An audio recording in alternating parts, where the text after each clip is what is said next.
Saturday Morning Physics is sponsored by the Physics Department of the University of Michigan, by the Dr. M. Lois Tiffany Endowment, and by gifts from friends of the program. Local broadcast is made possible in part by Pfizer.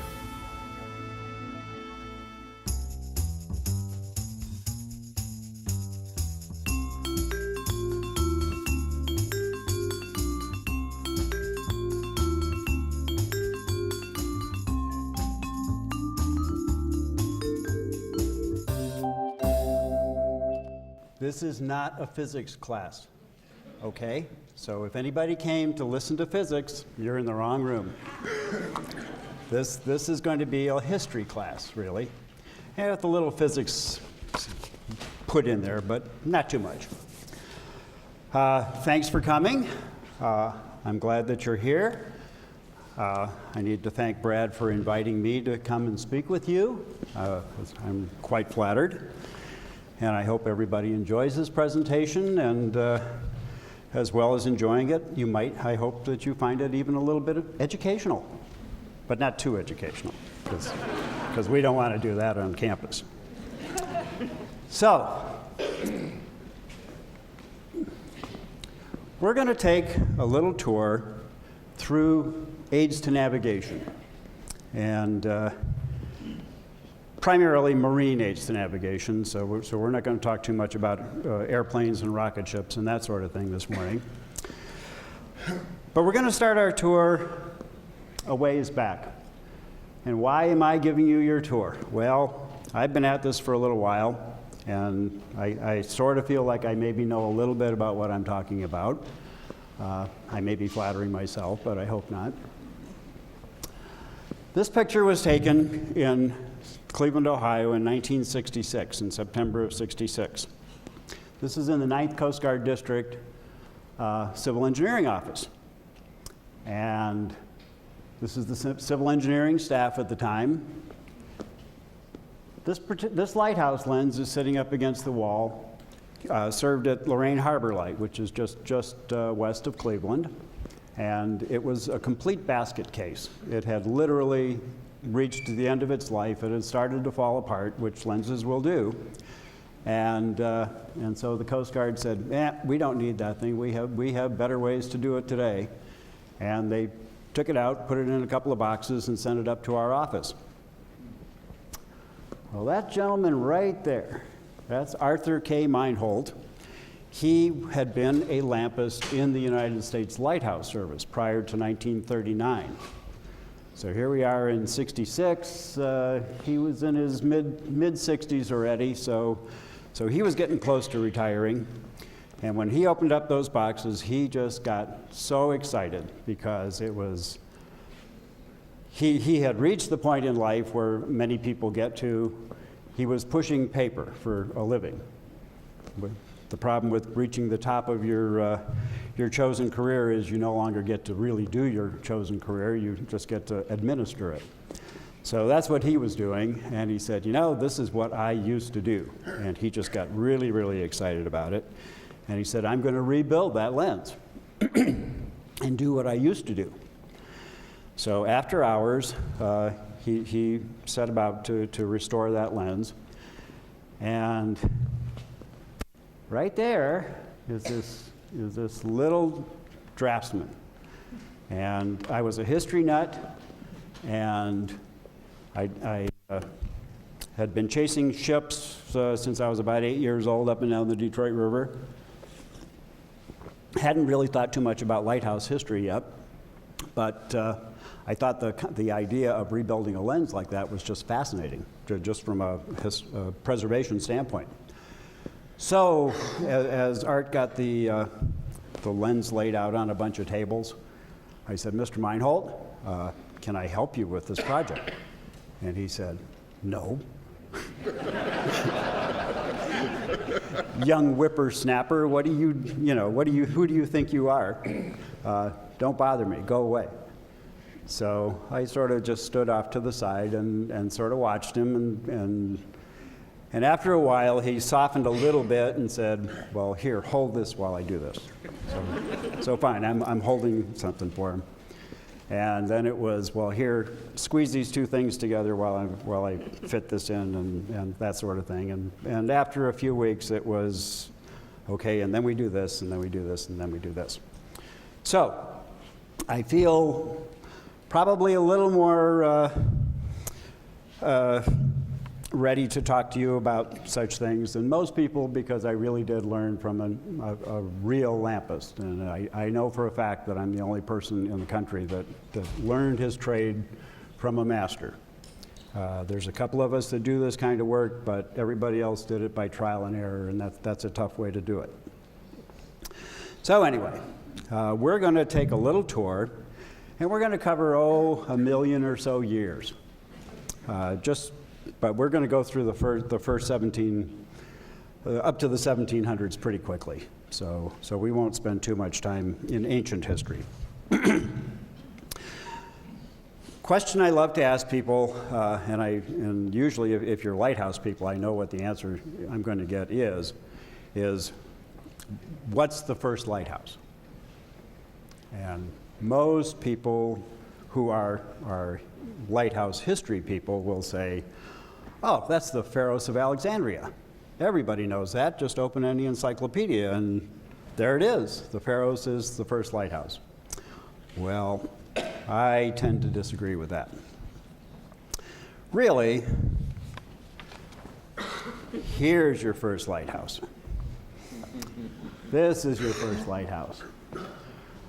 When Tug went out there in his carved-out log across the pond to forage for some wild rice and see if he could capture a frog or something for dinner, and the sun set,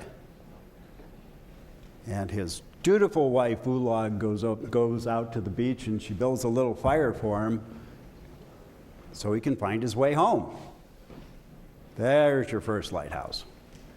That's where the concept was hatched. Structures that were totally dedicated to lighthouse business, yes, that's not what this is. But the concept of an aid to navigation, finding your way on the water in adverse situations so you know where you're going or know where you want to get back to, this is how it happened. So when people tell you that the Pharos was the first lighthouse, yeah, you can argue the point if you choose.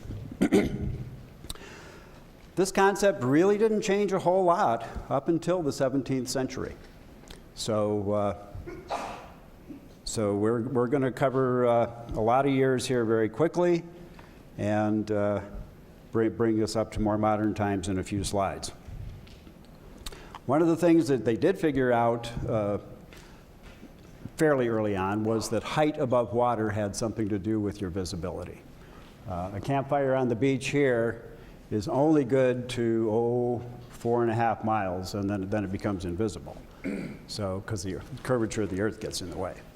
But as you move a fire up a little bit, put it up on a cliff, then you might be able to see it 10 miles away.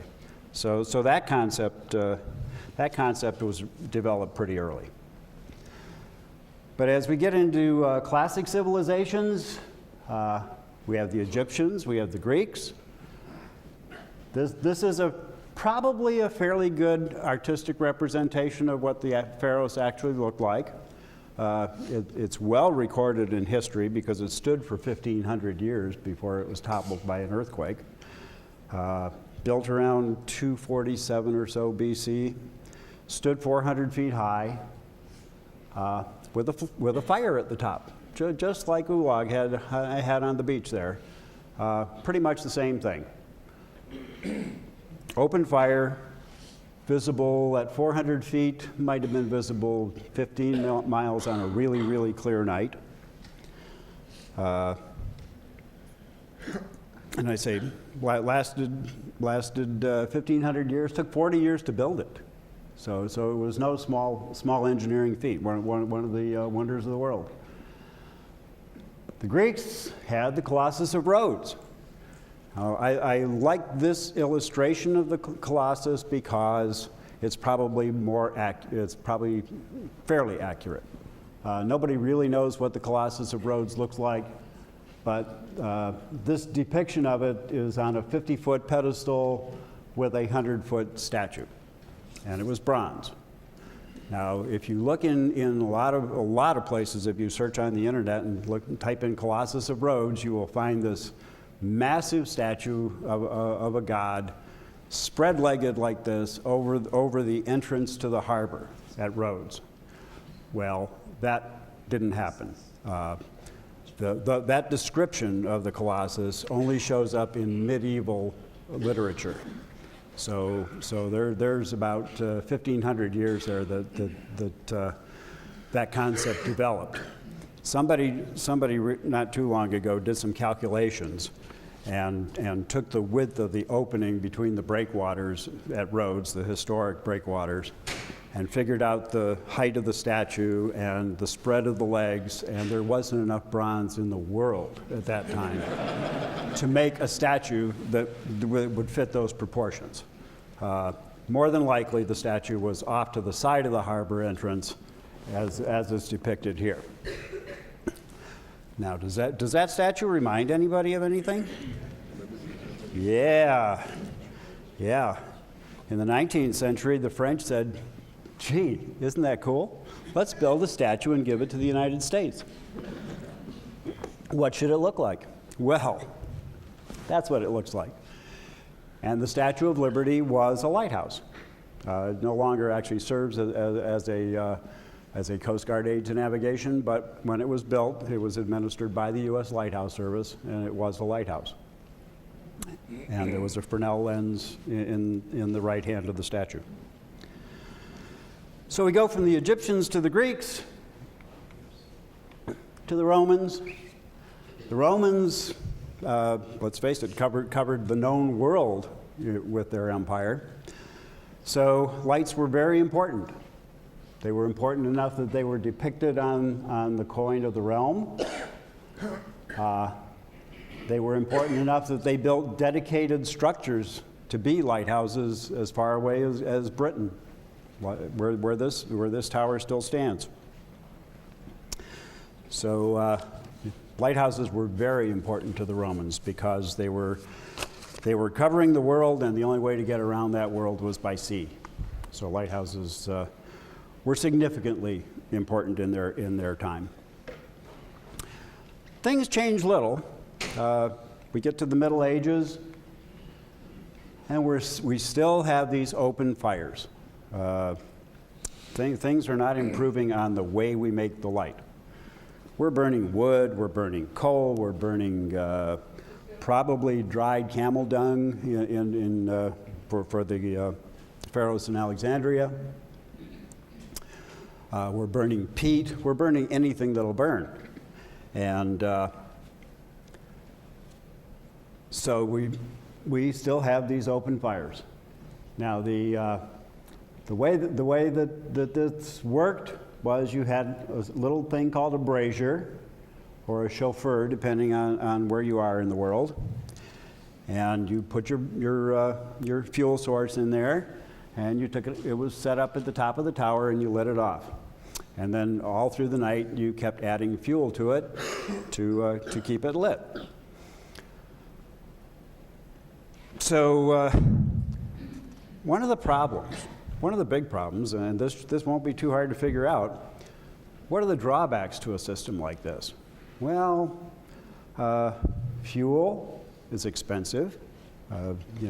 The people needed fuel to heat their houses and to cook, and here's some governmental agency that just wants to haul fuel up and burn it up for no apparently good reason. It was hard work getting the fuel to the top of this tower. This is the Isle of May light in 1636.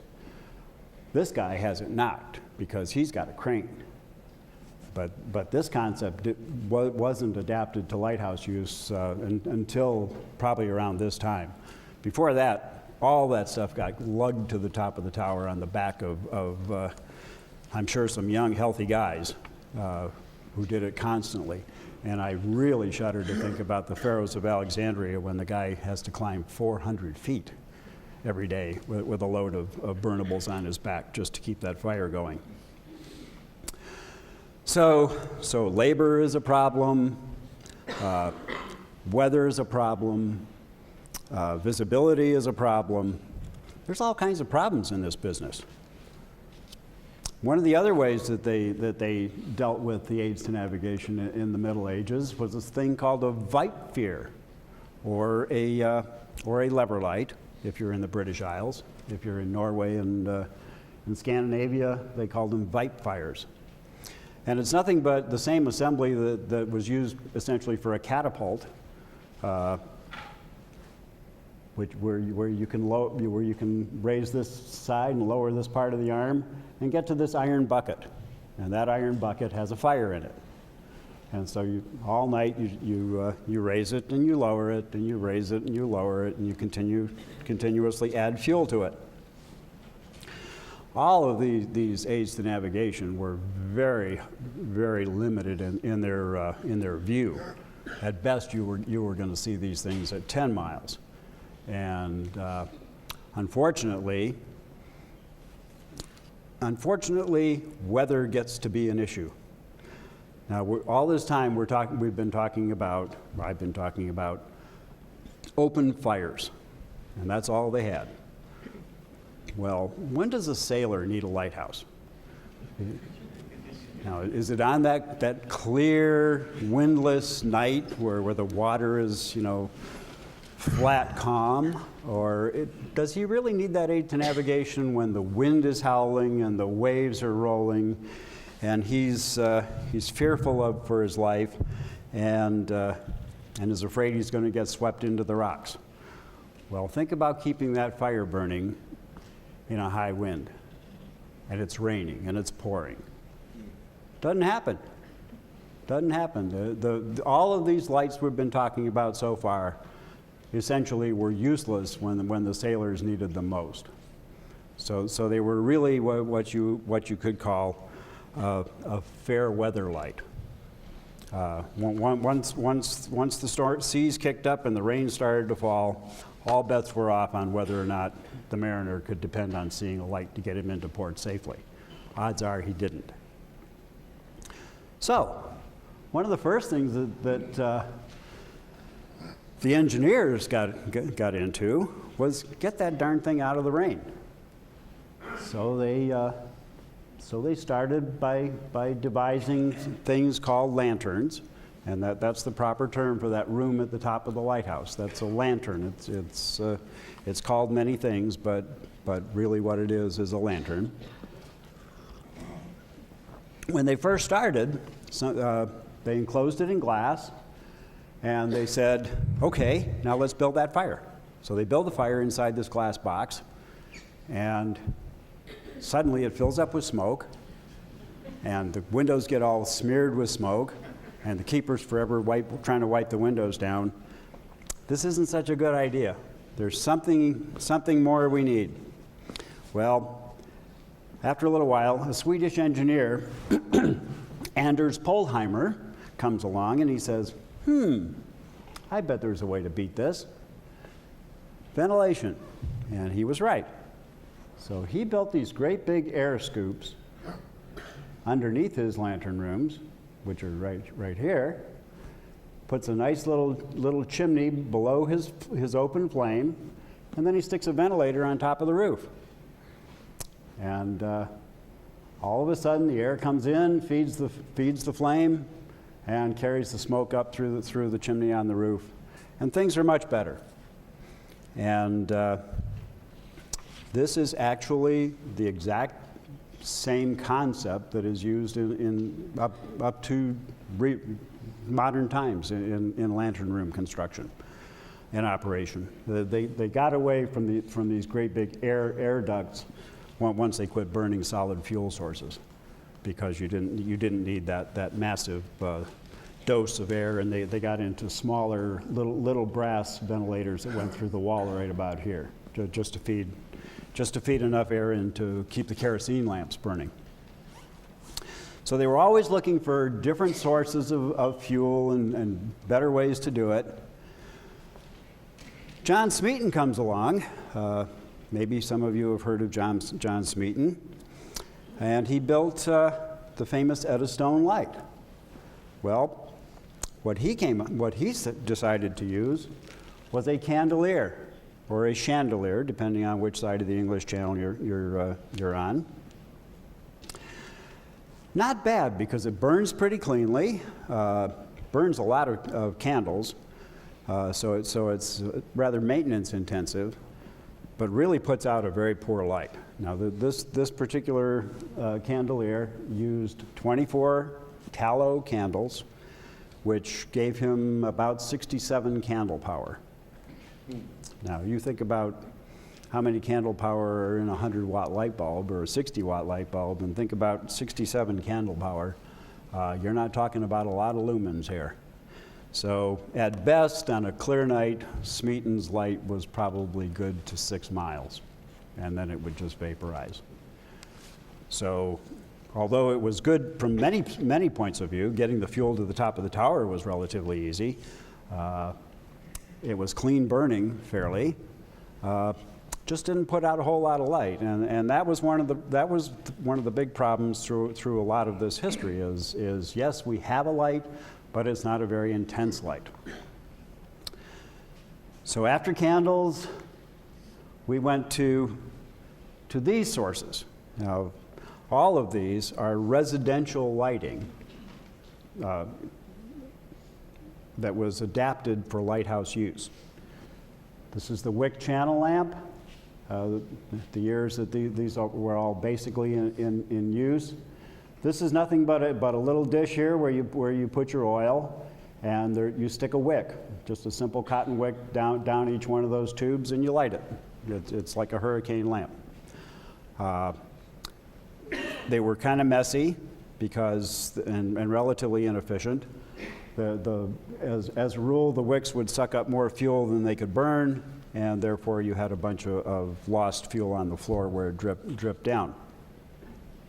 The bucket lamp, on the other hand, is the exact same concept, except it has a little return channel below the wick. So as the oil drips down off of the wick, it goes into this little channel and is returned back into the reservoir. So that's kind of a cute little thing. And then the pan lamp is nothing but a big open metal pan with a sleeve inside of it, and you could adjust the brightness of the light by how many of these little burners, how many of these wicks you stuck into the fuel. And this is nothing but a plug, and all the fuel is down inside the pan. That was a little bit brighter because you could add quite a few burners, and you can see the size of those wicks are fairly substantial. And the pan lamp, if you're familiar with U.S. lighthouses, was this type of light was used at the Sandy Hook light in New Jersey, going back to the very early 1800s. So we know for a fact that those were used in the United States. So, what comes next? Reflectors come next, and you're on, or at least get ready to be on.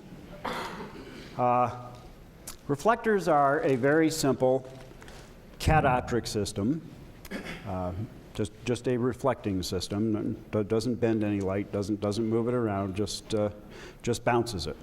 That's catoptric. Simple reflectors start with, in the 1500s, they said, gee, we could maybe get a little better light around the castle if we would stick a piece of metal behind those candles and bounce that light that's being eaten by the stone wall back into the room. So some enterprising metalsmiths said, well, I can make this dish. And so they would hollow out a big block of wood and make a dish shape to it, and then they would take a sheet of metal and they'd lay it in there and they'd hammer it and come up with a dish-shaped reflector.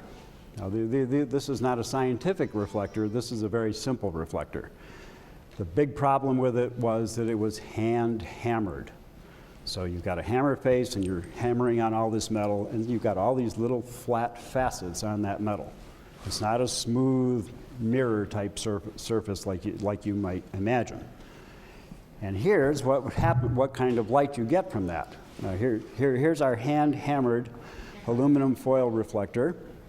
Here's a bright light with a very bright light source. And over here, you will see, we did this yesterday, and it's virtually invisible. But yes, you do get a little bit of reflection. So that's the first idea about reflectors. Not a very good one. Thank you. In 1777, an English engineer named William Hutchinson devises the parabolic reflector, though. Now, the parabolic reflector changes things immensely. And there's what happens when you take the same light source with a parabolic reflector. Because the parabola takes all the light available to it and sends it out in nice parallel straight lines to the same point. And that's what makes parabolas so wonderful in this business. So once the parabolic reflector is invented, the first thing they do is they cover it with lots of pieces of little broken mirrors. They covered it with plaster, then they set all these broken mirrors into it, and came up with a fairly good reflector. After that, they went to a carriage lamp type of parabolic reflector, and then finally an argand lamp reflector. And the difference between all of these in terms of efficiencies is here you have your fuel source. This is your oil source. It's sitting virtually at the same level as your wick. So it just runs across this tube and burns the wick pretty much like a candle does, or like those old wick lamps do. In this one, now we have our fuel source slightly elevated. So we have more pressure forcing that fuel up into the burner. So we get a little bit brighter burning light here. So you get more, you're getting a better light from this type of lamp. Finally, argand comes along and says, well, what happens if I pressurize this fuel? And if you're familiar with the Coleman lamp from camping, really this is the exact same thing. You put air pressure into your fuel and you force the fuel up, and you get a very bright burning light. And that's how the reflectors evolved. And when they went to lighthouse use, this is how they looked.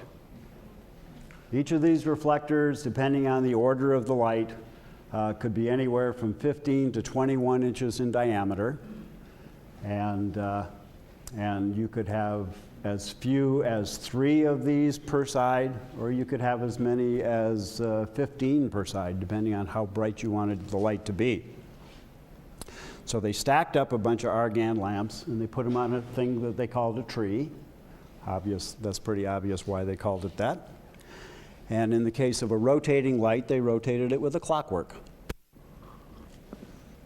These could be fixed or they could be rotating.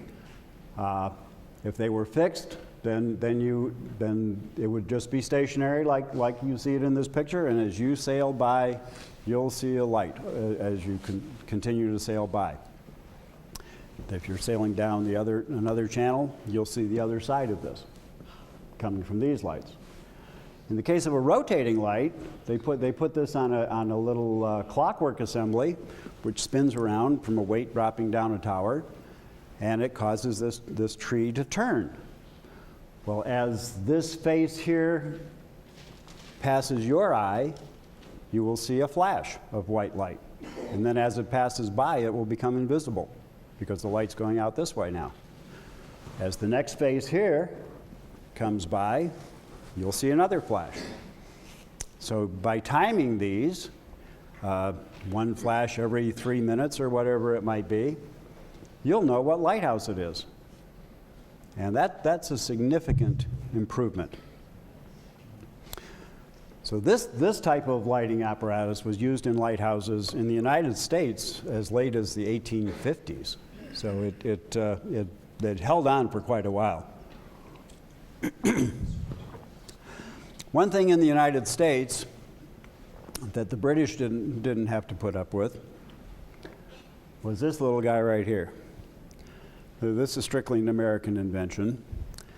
There was a less than what I would call totally honest individual named Winslow Lewis, who fashioned himself to be quite the lighthouse expert and entrepreneur, and got the ear of Washington and convinced them that he had lots and lots of good ideas about lighthouses, and in actuality he had none. This is one of his. He called it a magnifying lens, and it was to go in front of that argan lamp and reflector. And it was made of very thick green bottle glass. I mean, you can't see through it. This particular lens is at the Buffalo and Erie County Historical Society, and it's one of only 2 in the world that anybody knows about, because they were so bad, and they went out of use in 1828, so not many of them survived. And sailors on the Great Lakes reported to their congressman, the only thing that's good for is that it makes a bad light worse. So they quit using Winslow's magnifying lenses in 1828 and went back to just the argan lamps with the reflectors. Well, back in France, along comes this alchemist, the Count de Buffon. He's a scientist, he's a poet, he's a politician, he's a little bit of everything because he's independently wealthy, and he's a pretty intelligent dude. So he comes up with a concept. Now, it's important that you remember this over the next few slides. His concept is for a burning lens, okay? And this is how it was depicted. And by taking a piece of glass and grinding it in just the right way, he figured that you could take the rays of the sun and focus them, bend them to a point. And you could use it for a heat source in a laboratory. He was looking for the Bunsen burner that hadn't been invented yet for his experiments. He needed a lot of heat in a very short, in a small space, and this is how he devised getting that. Well, this is a cross section over here of his idea. Now, his idea was to take a chunk of glass, big block of glass, and then somehow grind away all of this stuff here so that he ended up with a lens. Well, it was a great concept, but there was no technology to do it. So although he invented this great little thing, there was no way to build it. So it was strictly an on-paper invention. But along with him comes another guy, the Marquis de Condorcet. And Condorcet is also a philosopher, scientist, politician, writer, you name it. And he says, well, instead of taking that block of glass and grinding away everything that you don't want, what if we took 3 or 4 rings of glass, separate rings, and then nest them back together? I could make that lens. And so he came up with that concept. Trouble was, industry still hadn't quite caught up with them. So another great idea, but it was only on paper. The technology didn't exist to do it. But remember these concepts, because along comes a guy, Augustin Fresnel. And in 1821, he does produce that bullseye panel, which is this right over here. That's a bullseye. He creates it based on the works of Buffon and Condorcet. But he reverses the whole thing and says, well, let's go back a second. He says, what if I look at this thing as this is my light source, and this is the light source, and it's going out through that lens, then it's all going to get focused and go out straight if it goes through a lens similar to this. And that's where he comes up with the idea for his lighthouse lens.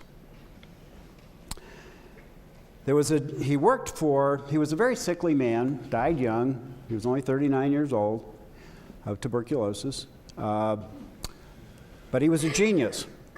And he worked for the French Department of Transportation. essentially. Their ports and marine and road department. And he was first out on the highway department crews, and that didn't seem to work too well for his lungs with all that dust. His boss was Francois Arago. And Arago realized that Fresnel was really a genius and knew that France would benefit if they had better lighthouses than anyone else in the world, because the French were also using those reflectors in argan lamps. So he said, Augustin, I want you to go home, and I want you to work on developing a better light for French lighthouses. So he goes home for quite a while. There's a couple of reasons for this. He is sickly. He's very intelligent, so he doesn't belong on a road crew. And he's a royalist. And Arago was very concerned that being a royalist, his political persuasions was going to get him into a lot of trouble with Napoleon, who was in power at that time, who was not a royalist by any means, although he thought himself a king. He didn't want the Louis to come back to the throne. So anybody that was a royalist was not in favor with Napoleon. So it was kind of like, go home and do your work, and we won't talk about it, and you just come back when you've got the answer. So Fresnel goes home and he plays around a lot, and he works with a gentleman named Lepeau. And Lepeau is a jeweler by trade and a clockmaker. His family had been clockmaker and jeweler to the French crown for over 200 years at this point. So these people knew what they were doing with gems and machinery, and Lepeau said, you know, I probably can figure out a way to make that glass for your lenses. And he did, actually. So Fresnel puts together all these concepts, and this is his first lens. This is the very first Fresnel lighthouse lens. It's in a museum in France, and it's first order, and we'll talk a little bit about orders here in just a second. But what that means is that from the back of this flash panel to the back of the opposite flash panel is 6 foot 1 1/4 inches. That's what first order means. It's always that. Any first order lens, you will find that dimension. The system is bullseyes. These are dioptrics. And we're going to show you a demonstration, I think, on when we get to the next slide. But above, he had these trapezoidal mirrors, and below, he had rectangular mirrors. So the center section was wonderful. I mean, it really did focus the light. It collected all the light that went through it, refocused it, and sent it out in nice little straight lines and made it nice and bright. But he lost the efficiency of all the light that hit the upper and lower sections of it, because it was nothing but reflected light. It wasn't focused. So it was getting bounced around and scattered a bit. One of his other things was that he suggested that his lens be rotated on Mercury, because it's virtually a friction-free bearing.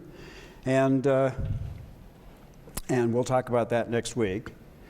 But the Mercury Float hadn't been invented yet, so this light actually rotates on what they call chariot wheels. These are 6-inch diameter bronze wheels that roll around on this little table, and this clockwork assembly here is what makes it all turn. Very, very cool little thing. Fresnel invents the orders of lenses, and I won't get too deep into the orders of lenses, but his first orders there were 6, first through 6th. A 6th order lens is about this big around and about yay tall, and a first order lens, as I said, is about 6 foot in diameter and can be up to 10 feet tall. So, and those standards became the standards of the industry through today. The British saw the advantage of these lights in their lighthouses, and they tried to get their hands on them, and the French wouldn't sell them any lenses, because, let's face it, the French and the British at this time were certainly enemies. So there was a little bit of industrial espionage that went on, And as is often the case, the French went on strike. And so it's true. I don't want to offend anybody, but the British saw the advantage to that, and they went over and offered a lot of money to some of the folks and said, you know, if you come over and make lenses for us, teach us the secrets of how you make those things, we'll pay you lots of money. So a few of them went across the channel, and the British started making lenses. And actually, the British did a lot for this, and you'll see in these next two slides. Within 10 years, Alan Stevenson, of the famous Stevenson family, including Robert Lewis, decided that, well, you know, not only can I utilize those bullseyes that Fresnel invented, but what if I took prisms and I put them down below these and made catadioptric prisms? I can utilize all the light that's being wasted hitting those mirrors and just kind of bouncing around. So here's a little demonstration, and you'll see what the difference between dioptric and catadioptric, but lens prisms, but you'll see how they work. So what I have here is a laser pointer that I've got on, and I've got a boat over here that I'm pointing at right now. And I'm going to start by directly pointing light at it, but if my light source is pointing in all different directions, I want to capture all those different directions and send them to the boat. So as I slowly move my light source, which is representing a light bulb or a fire, or whatever your light source is, I want it to point back to the boat. So the first lenses, I just want to bend the light a little bit and send it back to the boat. Those are the dioptric lenses. So these are refracting, which means they're just bending the light a little bit. But the light that is pointing straight up, it's not enough to bend it. I also want to reflect it back to the boat. So this final lens is not only bending it, but it's also reflecting it. And so that's how we're capturing all of the light and sending it to the boat. Very good. Cool. And that is a catadioptric lens, prism. These are dioptrics, this is catadioptric. So Stevenson really is the guy who comes up with those catadioptric prisms. And so he really, his skill really improves things. Now actually the British lenses are a little bit better than the French ones. Alan's brother Thomas in 1850 says, well, golly gee, if my brother can put prisms along the bottom under the bullseyes, what if I put prisms up above? More catadioptric prisms. And he does. So now we have a lens that's virtually using about 80% of all the available light from the light source. Pretty darn good. Very quickly, the French adopted all of these things, and virtually all the lighthouse lenses in the world look the same because it's the way it should be. They also used, Stevenson also came up with reflectors to put behind these bullseyes so that he even got more light bouncing back through them. And he also invented the holophoto lens, which we won't get into an awful lot, but this being a flash panel, which gives you a very bright flash of light, he said, well, if I just take those upper and lower catadioptric panel prisms and I curve them to the same radius, to that same center, I'll make this whole thing a big flash panel and it'll be 10 times as bright as just that centerpiece. And he was right. So this is the way aids to navigation were from the 1820s up through the early 1900s, and in some places still today. But new technologies come, and beautiful as they are, classical Fresnel lenses are a maintenance headache. I know I will upset a few lighthouse people if they're in the room, but the Lighthouse Service hated them. They absolutely hated them because they were so maintenance intensive. In this country, there were There was a staff of 800 people and a fleet of 100 plus ships that did nothing but support those lenses in the lighthouse service in the U.S. lighthouses. So they didn't like them as well as we do. You know, they're really cute to look at and wonderful in museums, but they're tough to live with. So by the 20s, the lighthouse service really was looking to get rid of them as fast as they could. Well, transportation is evolving, and we're going to start flying across the country. Aviation is a big deal now, so we're going to get in an airplane in New York City, and we're going to fly till it gets dark, and we're going to land wherever we are, spend the night. When the sun comes up, we're going to get back in that plane, and we're going to fly till it gets dark again, and we're going to land and spend the night, and so forth and so on until we get across the country and land in California where we want to get to. And the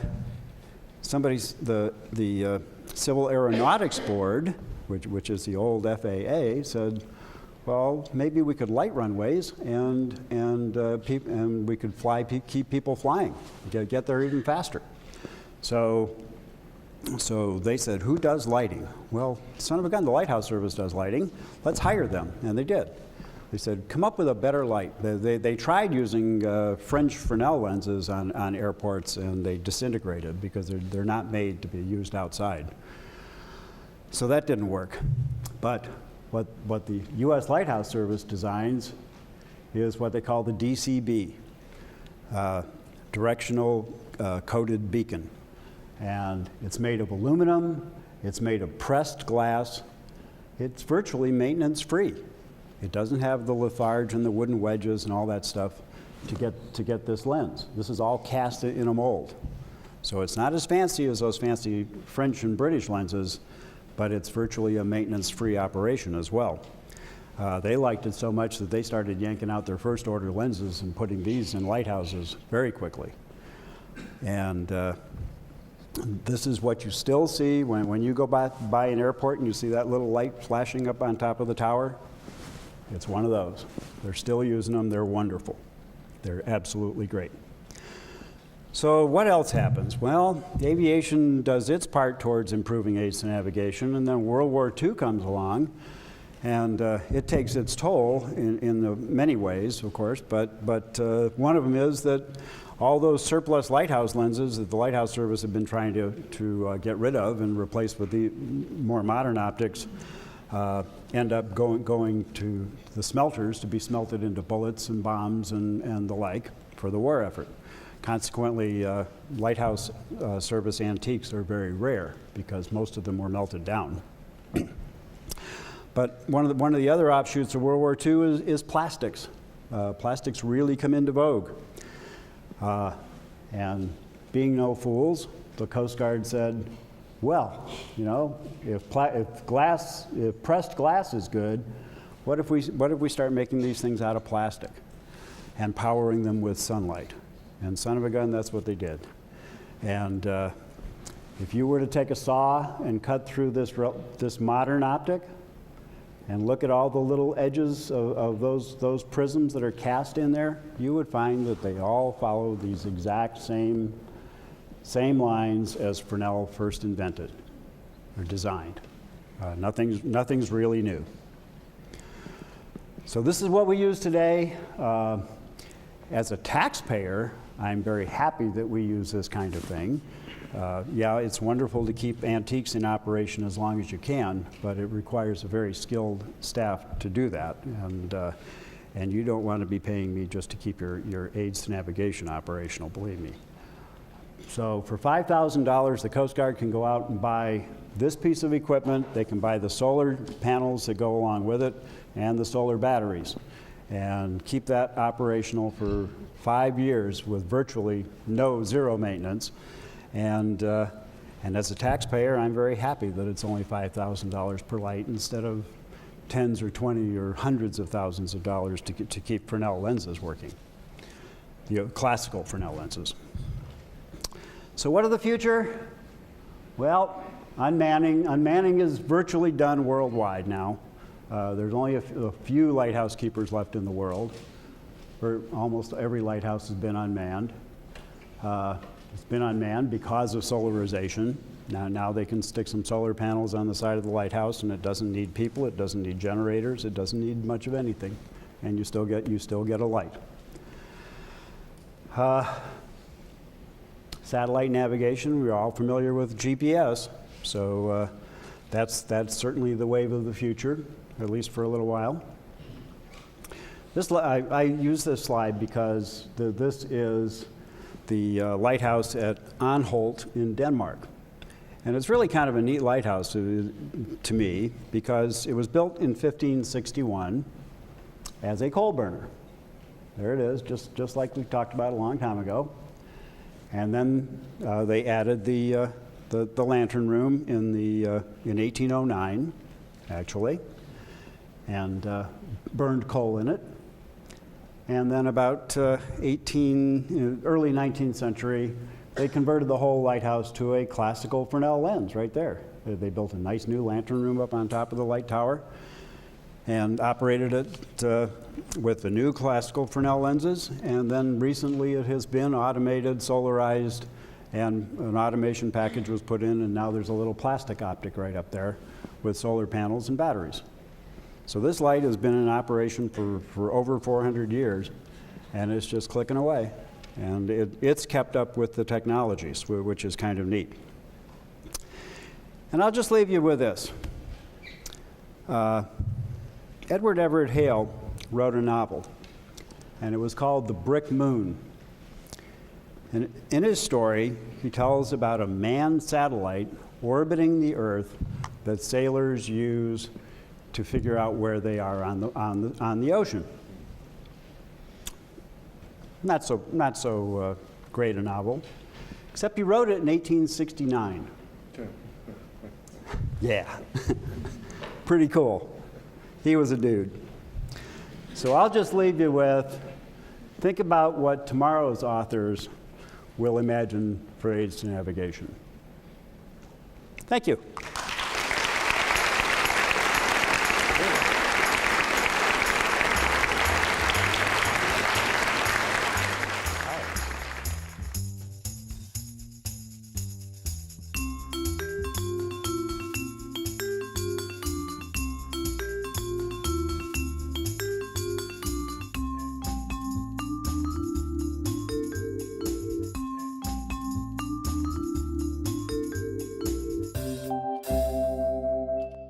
Saturday Morning Physics is sponsored by the Physics Department of the University of Michigan, by the Dr. M. Lois Tiffany Endowment, and by gifts from friends of the program. Local broadcast is made possible in part by Pfizer.